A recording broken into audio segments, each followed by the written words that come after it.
You are a slightly different person at work, with your family, and alone at midnight. And some days, that gap feels like a problem. You have followed every self-improvement plan you can find, and still feel like pieces of yourself are missing, not just underdeveloped. Around midlife especially, the feeling sharpens. The life you built no longer quite fits the person living it.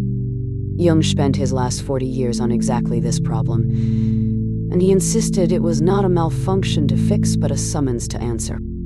He had one word for the lifelong work of becoming an actual whole person, and it is where this whole series was always heading. Quick recap, because everything before this was a piece of the same puzzle. Individuation is Jung's word for consciously gathering all of that shadow, mask, inner opposite, pattern into one coherent whole. It is not self-improvement, which polishes the parts you already like. Individuation asks you to also reclaim the parts you had disowned. And it is not individualism either, not becoming more special or more separate from everyone else. Jung meant almost the opposite, becoming so fully yourself that you can finally meet other people and your own unconscious honestly. He was blunt about the stakes, done carelessly. This is, in his own words, the most dangerous thing you can do. At the center of this whole process sits a concept Jung capitalized on purpose: the self, not the ego. Your ego is who you consciously think you are. The self, for Jung, is the organizing center of the whole psyche, conscious and unconscious together. You never fully reach the self the way you finish a task. You spend a lifetime circling closer to it. Jung found in his own patience and in himself that this circling produces one image again and again, uninvited: the mandala.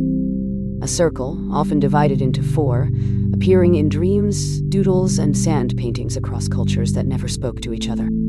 During his own hardest years, Jung drew a mandala almost daily, and later said each one was a snapshot of exactly how whole he felt that day. You do not need to believe in anything mystical to use this. Drawing or noticing your own recurring symbols is simply a way of checking in with parts of yourself words skip past. Modern art therapy still uses exactly this. Structured mandala drawing measurably lowers distress and helps people process feelings words cannot reach. That much is genuinely useful and testable. Whether the mandala is literally a picture of a universal self is a very different, much larger claim, and we will return to that honestly.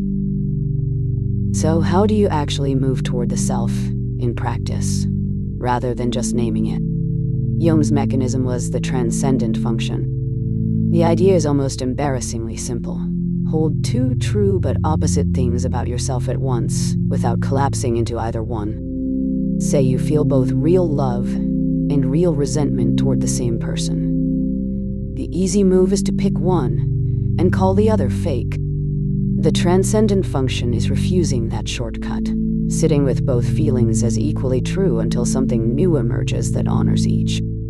Jung called that emergent third thing transcendent, only in the plain sense of going beyond the original pair, not anything supernatural. It is close to what modern psychology calls cognitive flexibility, or dialectical thinking, holding contradiction without forcing false resolution. This is the actual engine of individuation, over and over. Shadow versus persona, private self versus inner opposite, held rather than resolved by force. Growth on this model is not choosing a side and winning. It is getting better at standing in the tension long enough for something new to form. Jung noticed this work rarely starts early. It tends to arrive, uninvited, somewhere around the middle of a life. He split adult life into 2 very different projects. The morning, building an ego, a career, a family, a place in the world. The afternoon, he argued, needs an entirely different program. Not more building, but turning inward to integrate what building left behind. Using morning tools all afternoon, more achievement, more accumulation, is, in his phrase, carrying a false program into the second half of the day. That mismatch is what a midlife crisis often actually is. Not a failure, but old tools failing at a genuinely new job. Modern developmental science backs the timing, if not the mysticism. Large life course studies find midlife really is a period of unusual psychological plasticity, not just decline. Which means the turn inward Jung described is not just a nice metaphor. It lines up with a real measurable window most people actually pass through. You do not need a crisis to do this work, but a crisis is very often what finally makes the old program impossible to keep pretending still fits. This series has never asked you to take Jung on faith, and the finale deserves the fullest, honest accounting of all 5 episodes. Start with what holds up best. A real review of Jungian psychotherapy outcomes found large, lasting effect sizes for symptom reduction and personality change, comparable to other established talk therapies. That caveat matters. The evidence is real but thinner than gold standard trials, more like solid clinical outcome data than an R-type controlled experiment. Separately, mainstream developmental psychology independently arrived at something close to Jung's second half of life idea. Erik Erikson's final stage, ego integrity versus despair. Nobody formally proved these 2 frameworks are the same theory, treated as Jung's intuition, arrived at differently and more rigorously elsewhere, not a confirmed link. Now the parts that do not hold up as well. The self as a literal, mandala-shaped structure organizing the universe, not just your psyche, is not an empirically established claim. Tellingly, Jung's other major idea, his personality typology of introvert, extrovert, thinking, feeling, sensing, intuiting, is treated as far more empirically grounded than the self or the mandala ever were. Synchronicity, meaningful coincidence without a causal link, fares worst of all. Jung ran no controlled studies of it, and most scientists today treat it as effectively untestable.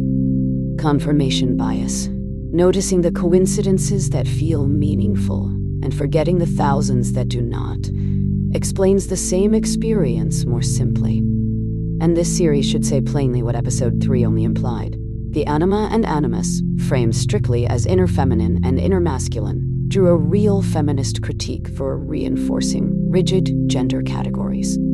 Put simply, Jungian analytical psychology sits on the margins of mainstream academic and clinical psychology today, respected in some clinical and literary circles, largely absent from psychology's peer-reviewed core. So what do you actually do with an idea this large, this weak, without a therapist and without a mystical framework? Notice one place you are holding too true, opposite feelings about the same thing, and resist picking a side just to feel settled. Write both sides down in your own words, the loving one and the resentful one, the ambitious one and the exhausted one, without editing either into the villain. If you are past the midpoint of your own life, ask what program you are still running on morning settings that the afternoon no longer needs.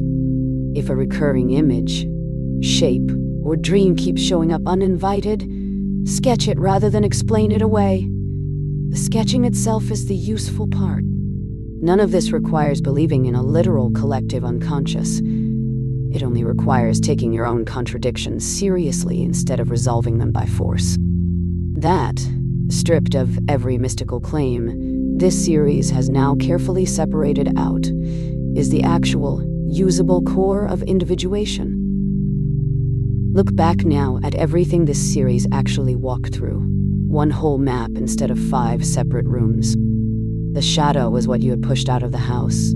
The persona was the face you wore answering its door. The anima or animus was the stranger inside you that the mask never fully accounted for. The archetypes were the older patterns furnishing every room. Individuation is not a 6th room. It is turning on the lights in the whole house and finally walking through it as one person.